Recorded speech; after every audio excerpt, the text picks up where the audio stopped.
Hər vaxtınız xeyir. Reportyor verilişinə bu həftəki bələdçiniz Türkan Vahid qızıdır. Müraciət etdiyimiz mövzu isə demək olar ki, bütün zamanlarda aktualdır. Söhbət isə fiziki qüsurlu insanlardan gedir. Məlumdur ki, bəşəriyyət durduqca cəmiyyətin gündəmində bu mövzu özünə məxsus yer alacaq. Qarşıda bizə ayrılan zaman ərzində fiziki qüsurlu insanların işləməsindən bəhs edəcəyik. Qloballaşan, inteqrasiyalı dünya sistemi ayrı-ayrı cəmiyyətlərin sivilizasiya yolunda bərabərliyini tələb edir. Dünyanın bütün sivil cəmiyyətlərinin əsas inkişaf tempi insan potensialına dayanır və hər bir fərdin haqlarının müdafiəsi cəmiyyətin inkişafı üzərində formalaşır. Bu tələblərə baxmayaraq, insanların hüquqları çox zaman cəmiyyətin yazılmayan qanunları ilə pozulur. Bu zaman daha çox fiziki məhdudiyyətli insanlar, yəni əlillər inkar olunur, başa düşülmürlər. Bugün bir çox ölkələrdə olduğu kimi Azərbaycan cəmiyyətində də fiziki məhdudiyyətli insanlara qeyri-normal münasibət müşahidə olunur. Elə düşünürlər ki, kimisə ayağı, əli yoxdursa, evdə oturmalı, küçəyə çıxmamalıdır. Cəmiyyət fiziki məhdudiyyətli insanların idarədə hamı ilə birgə çalışmasını normal qəbul edə bilmir. Ailədə fiziki məhdudiyyətlə doğulan uşaq həmişə qüsurunun bir problem kimi qarşısına qoyulduğunu görür və laqeyd, qeyri-sağlam baxışlardan bezərək həyatdan təcrid olunur. Fiziki məhdudiyyətli insanlar onlara kimisə yazığı gəldiyini istəmirlər. Onlar da adi insanlar kimi işləmək, qazanmaq və öz əməyi ilə fəxr etməklə cəmiyyət üçün yararlı bir vətəndaş olduğunu görmək istəyirlər. Əlil insan bağça həyatından başlamış, orta və ali məktəblərdə müxtəlif ixtisas sahələrinə cəlb edilməli və gələcəyini adi adamlarla birgə addımlamalıdır. Fiziki məhdudiyyətli insanlarla qüsursuz insanların bir-birini tanımaq, bir-birini qəbul etmək üçün arada olan psixoloji baryer ortadan götürülməlidir. Küçədən keçən fiziki qüsuru olmayan birisi əlil görəndə ona daha fərqli insan prinsipi ilə baxmamalıdır. İnsanlar şüuraltı olaraq dərk etməlidirlər ki, onlar da bizdən biridir. Cəmiyyət belə insanlara mənəvi dəstək durmalıdır. Təbiidir ki, müxtəlif kateqoriyalarda olan əlillərin fəaliyyəti üçün onların həyat tərzinə uyğun iş yerlərinin açılmasına çalışılmalıdır. Bu proses fiziki qüsurlu insanlarla digərlərinin kompakt yaşayışı, bir-birləri ilə qırılmaz bağları nəticəsində mümkün ola bilər. Bu, əlil insanların cəmiyyətə, cəmiyyətin isə əlil insanlara adaptasiyasını tələb edir. Belə adamlar hər tərəfdə var. Sadəcə ola bilər ki, biz onları yaxşı görə bilmirik. Çünki cəmiyyət onları, belə desək, gizlədib. Xüsusi qayğıya ehtiyacı olan insanların və uşaqların və digər siz dediyiniz kimi tipik insanlar və uşaqların arasında əslində fərq olmamalıdır. Çünki bizim qanunlarda, bizim konstitusiyamızda bu haqda elə bir şey yoxdur ki, biri tipikdirmi, biri yaxud xüsusi qayğıya ehtiyacı olandırmı. Onlar cəmiyyətdə eyni hüquqlara malik olan insanlardır. Amma onu qeyd edim ki, hələ də bu fərq cəmiyyətdə gürsənir. Hələ də cəmiyyət bu insanları tam hüquqlu bir insan kimi qəbul etmirlər. Sual oluna bilər ki, niyə? Mən niyə deyim ki, məsəl üçün iş yerlərinin tutaq ki, hansısa bir biznesmen, hansısa bir dövlət işində xüsusi qayğıya ehtiyacı olan insanların işə qəbulu məsələsi hələ çox demək olar ki, problemli məsələdir. Baxmayaraq ki, son vaxtlar artıq bu sahədə dövlətin böyük maraqları var. Bu sahədə artıq bütün, demək olar ki, Respublikanın hər bir tərəfində dövlət nümayəndələri yerlərdə olurlar və müxtəlif tədbirlərdə iştirak edirlər. Əslində, onlar bizim gündəlik, yəni cəmiyyətin gündəlik həyatında çox az təsadüf edilir. Yəni, sanki belə mənzərə görünür ki, bizim sıramızda əlillər yoxdur. Eyni zamanda, yəni bunun da səbəbləri var, amma statistikaya nəzər yetsək, yəni yüzlərlə, minlərlə əlil insanlar var, o cümlədən Gəncə şəhərində. Və həmin şəxslərin cəmiyyətdə görünməməsinin səbəbləri odur ki, bəzən onlar özləri cəmiyyətdə qaynayıb adaptasiya ola bilmirlər, belə deyək, münasibətləri qura bilmirlər, təcrid yaşamağa daha çox üstünlük verirlər. Eyni zamanda bəzən ailə üzvləri tərəfindən belə deyək, onlar üçün kifayət qədər şərait yaradılmır və bu müxtəlif səbəblərdən ola bilir. Bir sıra ölkələrdə əlillərin cəmiyyətdə təcrid olunmaması və onların da hansısa işlərdə fayda verməsi üçün xüsusi iş yerləri yaradılır. Məsələn, Qazaxıstanda müvafiq binaların qarşısına xüsusi dükanlar qoyurlar ki, bu dükanlarda da lallar və karlar ayaqqabı təmiri ilə məşğul olurlar. Yəni, dövlət orada əlillərin qayğısından qalır. Bəs gəlin görək bu məsələ bizim ölkəmizdə nə yerdədir və əlillərin işləməsinə bizim qanunvericilik nə deyir? Yəni, dövlət konkret olaraq əmək münasibətləri əmək məcəlləsi ilə tənzimlənir, əmək qanunvericiliyi ilə tənzimlənir. Əmək qanunvericiliyində də yəni ki, əlilin işlə təmin olunması kimi bir məcburiyyət tədbiri yoxdur. Yəni, iş verən insanlar, hansı ki, işə götürən insanlar, onlar işçiləri seçirlər sadəcə. Öz işlərinə uyğun, ixtisaslarına uyğun, peşə fəaliyyətinə uyğun olaraq. Yəni ki, birbaşa vəzifə olaraq qanunvericilik onların üzərinə tələb qoymur ki, mütləq əlilli işə götürmək lazım. O vaxt qanunda da, əmək məcəlləsində də var idi ki, tutaq ki, xüsusi qayğı ehtiyacı olan insanlar, əlilliyi olan insanlar, onların güzəştləri var idi. Belə bir şeylər var idi qanunda, məcəllədə. Amma ki, görün nə edirdik o vaxtdan bəri. Bu hələ də bu proses gedir, amma ola bilsin ki, artıq bu yöndə söhbətlər gedir, bu yöndə dövlət səviyyəsində söhbətlər gedir. Əgər insan əlil idisə, onun damğası vurulurdu. Bu əlildir, heç bir yerdə işləyə bilməz. Qutardı. Bu insan yararsız, damğası vurulurdu və bununla da bitirdi. Bu insan hara gedirdisə, ona heç bir işlə təminat yox idi. Çünki o yararsız gedirdi. 80%, 100% yararsız damğası vurulurdu. Amma ki, o insanların, bayaq dediyim kimi, uşaqda serebral reflic ola bilər. Məsəl üçün, digər problemli ola bilər. Amma onların əqli var. Onlar yaxşı işləyə bilər. Onlar kompüterdə işləyə bilər. Onlar oturaq işləyə bilər. Onlar yazı işində işləyə bilər. Müxtəlif növlərdə işləyə bilərlər.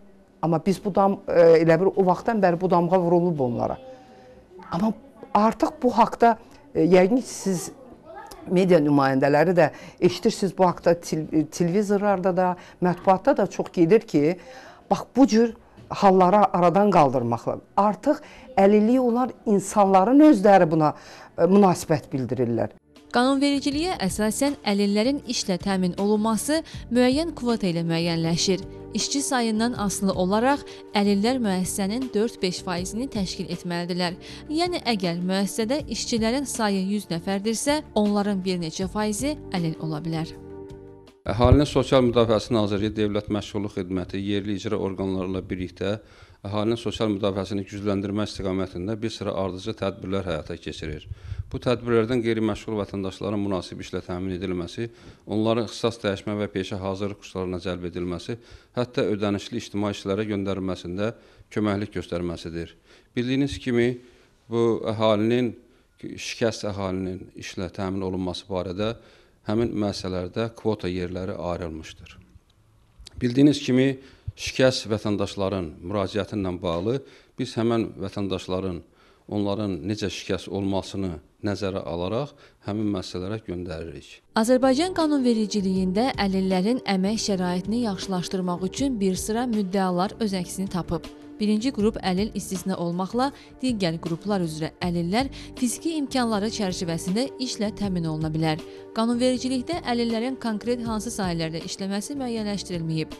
Yəni, əlilliyin dərəcəsindən və növündən asılı olaraq onlar istənilən sahədə çalışa bilər. Bir şərtlə ki, əlilliyin dərəcəsi və növü ona seçdiyi sahədə işləməyə imkan versin. Bildiyiniz kimi, üçüncü qrupa vətəndaşlar işlə təmin oluna bilər. Çünki onların iş qabiliyyətləri layiqdir, onlar işləyə bilərlər. Onunla bağlı biz müəssisələrdə boş yerləri nəzərə alaraq onların şikəstliyi ilə bağlı biz onları işə göndəririk. Orada işlə bağlı təmin olunurlar. Hər müəssisənin özünün kvotası olmalıdır. Məsələn, şikəst vətəndaşların o idarədə məsələn 1 dənə, 5 dənə kvota yerləri ayrılır ki, onlar da daimi kvota olan vətəndaşlar orada işlə təmin olunurlar. Çünki həmin müəssisələrdə 1 dənə, 5 dənə, 10 dənə o işçilərin sayından asılı olaraq kvota ayrılır. Kvota yerləri olduqca biz həmin vətəndaşları həmin yerlərə, müəssisələrə göndəririk. İş axtaranla, belə deyək, işə götürən arasında bu razılaşma, müqavilə əsasında həyata keçirilir. Eyni zamanda əhali məşğulluq mərkəzləri fəaliyyət göstərirlər. Həmin şəxslər yenə də öz peşələrinə uyğun deyək ki, yaxınlaşıb ərizə verirlərsə, təbii ki, o ərizələrə baxılmalıdır, müraciətlərə baxılmalıdır. Onların belə deyək, mütəxəssis olduğu sahə üzrə iş yerləri varsa təklif olunmalıdır. Ola bilsin ki, əlil müraciət eləsin, ancaq əmək haqqı onu qane eləməsin və yaxud da ki, peşəsinə uyğun, hansısa bir ixtisasına uyğun iş təklif olunmasın və yaxud da ki, vakansiya iş yerləri olmasın. Elə olan halda bu təbii qəbul olunmalıdır. Yəni, bu hansısa maneədən söhbət gedə bilməz. Yəni ki, əgər uyğun sahədə iş sahəsi yoxdursa, yəni bu, belə deyək, təminatın olmaması demək kimi başa düşülməməlidir. Sadəcə uyğun sahəyə şəxs müraciət etməlidir. Sağlamlıq imkanları məhdud olan, qüsurlu insanların inteqrasiya məsələsi bugün aktual olan problemlərdəndir. Baxmayaraq ki, müxtəlif təşkilatlar valideynləri maarifləndirmək üçün bir çox layihələri həyata keçirir. Görəsən, cəmiyyətə inteqrasiya olunması üçün bu cür layihələrin keçirilməsi çoxmu zəruridir? Elə bəzi insanlar var, deyir, misal, o gedir, mən də gedim, nəysə. Bu belə deyil. İstər sağlam insan, istər əllisə, onun fərqi yoxdur. İnsan sadəcə öz arzu istəyi ki var, o arzu istəyini inkişaf elətdirməlidir özündə. Çalışmalıdır o istiqaməti yaxşı öyrənsin. Çünki onun daxili aləmi istədiyi bir işdir. Onda həm özü faydalanır, həm ətrafa fayda verir. Amma məsələ elə kim nə eləyir, mən də ondan nə eləyim, o istiqamətə gedir və onu yaxşı öyrənə bilməyəndə həvəsi də olmur. Sadəcə gedir, gəlir də belə biraz da bacarır. Onun nə özünə fayda verir o iş, nə də ətrafa fayda verir. Bir neçə təşkilat mövcuddur ki, orada qüsurlu insanlar eyni fiziki səviyyədə olan insanlarla ünsiyyət qura və müəyyən layihələri həyata keçirə bilər. Bundan başqa dövlət səviyyəsində əlillərin həyat şəraitinin yaxşılaşdırılması üçün müəyyən qərarlar qəbul edilir və bu istiqamətdə tədbirlər həyata keçirilir. Amma bu gün də o da faktdır ki, qabiliyyətli olan əksər fiziki qüsurlu insanlar bacarıqlı olmalarına baxmayaraq hələ də insanlar içərisinə çıxmağa çəkinirlər. Baxmayaraq ki, çox qabiliyyətlidirlər, ancaq onlar nəsə çəkinirlər bu psixologiyanı, belə deyək, cəmiyyətin onu necə qarşılamaq. Çünki cəmiyyət də hazırdır, elə görəndə yəni o qulaq çəkmələrlə, indi yəni bu dəyişiklikləri indi gedir bu prosedura. Mən elə düşünürəm ki, ona da biraz vaxt lazımdır. Sağlam, əlili bir yerdə, bir arada, heç vaxt bir-birindən ayırmadan işlər qursalar, hər hansı bir görülən işlər, tədbir istər nə olur olsun, onların inteqrasiyanın təminatıdır. Yəni ki, bərabər hüquqların təminatı deməkdir. İnsan istedad və qabiliyyətləri baxımından daha güclüdür. O, şüur və ağız sahibidir. Sağlamlıq imkanları məhdud olan insanlarda qeyri-adi bacarığın olması isə bir gerçəkdir. Biz bu bağçalarda, məktəblərdə həmən uşaqları cəmiyyətə çıxartmaq üçün inklusiv təhsilə cəlb eləməliyik. Bir problem oradan gəlir. Sonra nə etməliyik? Bunları biz reabilitasiya mərkəzlərinə cəlb etməliyik. Onların hardasa bunların bütün o digər bacarıqlarını üzə çıxartmalıyıq. Bu ki, digəri isə artıq bunları peşə yönümünə yönətməliyik. Bu insanlar peşə öyrənməlidirlər və bunları peşə təhsilinə cəlb eləmək üçün və bunları peşə öyrətmək üçün bayaq siz dediniz ki, fərq məsələsi. Bunlara artıq mütəxəssislər lazımdır, professional mütəxəssislər. Psixoloji cəhətdən bu sahədə onlarla işləyə bilən mütəxəssislər lazımdır. Biz onlara hazırlanmalıyıq. Və bu peşə təhsili hazır oldu, lap gözəl. Bəs bunların iş yerləri hazır olmalıdır. Bəs bunlara xüsusi, deməli, təhlükəsiz iş yerləri, iş şəraiti yaradılmalıdır. Bizdə də bu, bildiyiniz kimi, fabriklərdir, zavodlardır, digər sahələrdir. Bunlar köhnədən qalan sahələrdir. Onlarda da heç bir bu cür nəzərdə tutulmayıb ki, bax, bu cür iş yerləri olsun. Əlillik növbə-növbədir. Anadan gəlmə əlillik var. Deyək ki, əmək əlilliyi var, müharibə veteranları əlilləri var. Yəni bu müxtəlif səbəblərdən əlillik yarana bilər. Adi deyək ki, məişətdə istənilən bir bədbəxt hadisə nəticəsində əlillik yarana bilər. Bəzən bu insanlar əlillik o vaxtda yaranır ki, o insanlarda artıq onlar hansısa bir peşənin sahibidir. Bəzi hallarda anadan gəlmədir. Bəzi hallarda isə deyək ki, ümumiyyətlə o elə bir xəsarət almasından sonra əvvəlki peşəsinə məşğul ola bilməyən əlillərdir. Yəni, bu müxtəlif belə qruplara bölmək olar onu. Hansı ki, müəyyən bir peşə sahibidir və yaxud da ki, əvvəllər məşğul olub, əlillikdən sonra məşğul olmadığı, məşğul ola bilmədiyi peşə sahələri var və yaxud da ki, anadan gəlmə əlillər də onların ümumiyyətlə hər hansı bir təhsilli peşəsi, qabiliyyəti müəyyən olunmayıb və imkan olmayıb belə bir peşə növü ilə məşğul olsun. Bu yanaşmadan görürük ki, yəni müəyyən insanlar var ki, onlara hələ bunu öyrətmək lazımdır ki, hansısa bir peşə sahəsini bilsin ki, onlar da iş barədə müraciət edə bilsinlər. Əlil insanların işlə təmin olunması həm də dövlətin yükünü bir qədər azalda bilər. Dövlət hər il əlil insanların müalicəsi üçün müəyyən qədər vəsait xərcləyir. Sağlamlıq imkanları məhdud olan insanlar isə işləyərlərsə, öz müalicələrini öz vəsaitləri hesabına həyata keçirə bilərlər. Deyək ki, fiziki və hüquqi şəxslərin əmək fəaliyyəti ilə məşğul olduğu sahələrdə əlillərə üstünlük verdiyi halda güzəştlər tətbiq olunur. Deyək ki, vergi güzəştləri tətbiq olunur. Göstərmək olar ki, deyək, 50%-ə qədər müəssisədə işçinin, deyək, 18 yaşına çatmış şəxs yaşa qədər olan əlillər varsa, onların əmək vergisi, gəlir vergisi 50% azaldılır. Yəni, bu da stimullaşdırır ki, müəssisə maraqlı olsun ki, əlil insanları işə qəbul eləməkdə imtina eləməsin, belə deyək. Yəni, bu müəssisənin vergiyə az pul ödəməsinə gətirib çıxaracaqdır. Ailədə bir fiziki qüsurlu insanın olması o ailənin digər üzvlərinin də çətinliklə üzləşməsi deməkdir. Onun psixoloji, sosial və tibbi durumu bütün ailə üzvlərinə, ailənin maddi durumuna öz mənfi təsirini göstərir. Buna görə də dövlət və cəmiyyət fiziki qüsurlu insanların iş tapmalarına, cəmiyyətə inteqrasiya olunmalarına, özlərini insanlar içində normal hiss etmələrinə, hamı kimi bərabər imkanlardan istifadə etmələrinə hər tərəfli köməklik göstərməlidirlər. İnsan hesab etməməlidir ki, ona kimsə, belə deyək, aciz olmasını nəzərə alıb kömək göstərir. Ancaq onun əl işinə kifayət qədər yaxşı pulla almaq şərti ilə həm onun özünün həvəslənməsi o iş üçün, əgər yaşamaq eşqinin insanda bir, belə deyək ki, ölməməsi üçün onun əməyinə verilən dəyəri görür və bu qiymətin maddi tərəfindən çox mənəvi tərəfində qidasını alır. Eyni zamanda da həm də maddi yardım göstərmək üçün həmin insanlara bu bir vasitədir, belə deyək. Xeyriyyətçilik vasitəsi kimi. Yəni, bu vasitələrdən istifadə olunur. Ancaq elə şəxslər var ki, deyək, ikinci qrup əlillikdir, əlillik dərəcəsindədir. O şəxslərin müəyyən sahələrdə işləməsi onların sağlamlığı imkan verirsə, yəni peşəyə, iş sahəsinə uyğun olaraq kifayət qədər ikinci qrup əlillər var ki, onlar işləyirlər. Artıq bilirsiniz ki, elə bir qanunda da var, artıq müəssisələrdə də hansısa faiz dərəcəsi var ki, o faiz dərəcəsində əlillər olmalıdır və onlar da artıq var.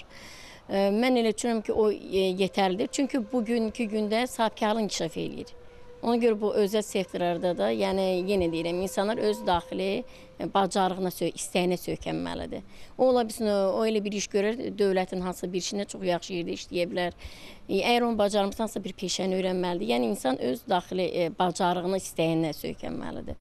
Sahibkarlığın inkişaf etdiyi demokratik bir cəmiyyətdə yaşamağımıza hər il çox sayda yeni iş yerlərinin açılmasına baxmayaraq əlil insanların işləmək imkanları getdikcə azalır. Sahibkarlar işləmək qabiliyyəti yüksək olan və sağlam insanları işə qəbul edirlər. Amma o da faktdır ki, ali təhsilli, kifayət qədər potensial olan, amma qüsurlu olan insanlar da var. Bu insanlar isə iş tapa bilməyəndə sosial problemlərlə yanaşı, həm də psixoloji problemlərlə qarşılaşırlar. Amma onu da qeyd edək ki, onların da işləyə biləcəyi müəyyən sahələr var. Əgər ayaqlardadırsa problem, sözsüz olaraq oturaq iş lazımdır. Ümumiyyətlə, belə bir şey də var. Misal bacı deyir, yox, mən hökmən işləməliyim və o işin ötəsindən insan işləmək istəyirsə, əvvəl düşünməlidir ki, o işin ötəsindən gəlməlidir. Çünki o hansı işin ötəsindən gələ bilmədiyi halda, hansı bir sağlam da deyə, onun əvəzindən də eyni zamanda işləyə bilməz və bu bəzən sahibkarlar və ya müdürlər arasında, işçi arasında problem yaradır ki, yəni əlində onu nətər işdən çıxarda biləcək belə bir şeylər. Ancaq işçi bilməlidir ki, bacardığı işi eləməlidir. Bacardığı işi istəməlidir ki, onu da ötəsindən gəlməlidir. Onsuz da vaxtında da onu, vaxt məhdudiyyət, belə deyək, onlara az, məsələn, 7 saat 15 dəqiqə nəzərdə tutulur. Yəni bu vaxtlarda da onlara güzəştlər var. Mən belə düşünürəm ki, insan onsuz da işsizlik dünyavi bir problemdir. Mən düşünürəm ki, hələ bizdə onlara baxanda dərəcə azdır və belə inkişafımızla gördükdə mən düşünürəm ki, ümumiyyətlə yaxın gələcəkdə heç işsizlik problemi bizdə olmayacaq. Fiziki qüsuru olmasına baxmayaraq özlərinə peşə seçib işləyən insanlar da az deyil. Cəmiyyətdən, insanlardan uzaq olmağın nə olduğunu bilən bu insanlar hal-hazırda işləyir, çalışır və pul qazanır. Bunların bir neçəsi ilə isə bu mövzuda söhbət etdik. Salam, özünü təqdim edirəm. Babayeva Fatma Əvəz qızı. Fatma, neçə müddətdir sən toxuculuqla məşğulsan? Artıq bir ildir toxuculuqla məşğulam. Necə oldu öyrənmək? Hasan oldu? Yoxsa çətin oldu? Əvvəldən həvəsin var idi bundan? Əvvəlcədən xalçaçılığa həvəsim var idi və bura gələndə toxuculuğa, hazır toxunmuş əl işlərlə baxdım və ondan sonra həvəsim yarandı. Çətinlik olmur ki, səndə hörməkdə ya nəsə? Xeyr, çox azaddır. Məsləhət görəm, hamılı gəlsin. Sən sifariş edirlər bununla? Bəli, jilet, zakaz verirlər, papaq və s. Onların müqabilində də pul alırsan? Bəli. O aldığın pul səni qane eləyir, yoxsa necə? Bəli, qane edir. Çox. Bəzi insanlar var ki, onlar da fiziki qüsurludular, yəni onlarda hər hansı bir problemləri var, amma hər hansı bir iş görməyə çətinlik şəkildə və demək olar ki, görmürlər, cəmiyyətdən gizlənirlər, gedirlər evə qapanıb otururlar. Bax, belə insanlara nə demək istəyərdin? Məsləhət görürəm ki, qapalı yerdə oturmasına, cəmiyyət içindən çıxsınlar. Məsləhət görmürəm. Bəs sən belə işləyirsən, sənə sifarişlər olur, ailən səni dəstəkləyir bunda? Bəli, çox dəstəkləyirlər. Bəs insanların münasibəti necədir? Çox gözəl. Xoşlayırlar sənin əl işlərini? Bəli, əl işlərim də mən də çox istəyirəm. Özün təqdim edirəm. Quleyva Navibə Kinyaz qızı. 1986-cı iləm. 27 yaşım var. Biz hal-hazırda stolun üstündə görürük ki, çox gözəl əl işlərin var. Bəs bunları nə vaxtdan hazırlamağa başlamısan? 25 yaşımdan. Naibə, sən qeyd elədin ki, 25 yaşından başlayaraq öyrənməyə başlamısan hörməyi. Bəs ondan qabaq nə ilə məşğul olurdun? Ondan qabaq evdə otururdum. Bəs əsas nə hazırlayırsan? Əsas, yəni toxucunu qurtardım, indi belə tikiş düzəldirik, belə əl sərgi üçün, yəni bunlar. Bəs sənə sifarişlər olurmu? Bunlardan qazanc əldə edə bilirsənmi? Bəli, olur. Məsələn, ən çox nə sifariş edirlər sənə? Ən çox toxucuqdur, bir də kuxuna üçün asmaq üçün, yəni bunlardır. Ləvazimatlar hazırlayırsan. Bax, bizim elə gənclərimiz var ki, onlar da fiziki qüsurludurlar, amma evdən çölə çıxmırlar. Çalışırlar ki, evdə otursunlar, vaxtlarını evdə keçirsinlər, fikirləşirlər ki, çölə çıxsalar, kimsə buna nəsə deyər. Bax, belə insanlara nə demək istəyərdin? Belə insanlara, yəni evdə oturma düzgün deyil, yəni işləmək yaxşı şeydir, yəni sənətdir, öyrənmək çox yaxşı şeydir. Kimsə gəlib sənə sifariş versə ki, tutaq ki, kitabdan ya şəkildən ki, onu mənə hazırlaya bilərsən? Bəli, düzəldərəm. Nə qədər müddətə? Elə bir günə, ya 2 günə, ya 3 günə belə baxırsan. Əlillik cəmiyyəti narahat edən məsələlərdən biri olmalıdır. Bəzən cəmiyyət əlil insanlara qarşı ögey münasibət bəsləyir. Uşaq bağçasından başlayaraq məktəblərdə hazırlansınlar, peşə təhsilində bir yerdə oxusun. Bəzi insanlar deyir ki, burada təcrid olunsalar yaxşıdır.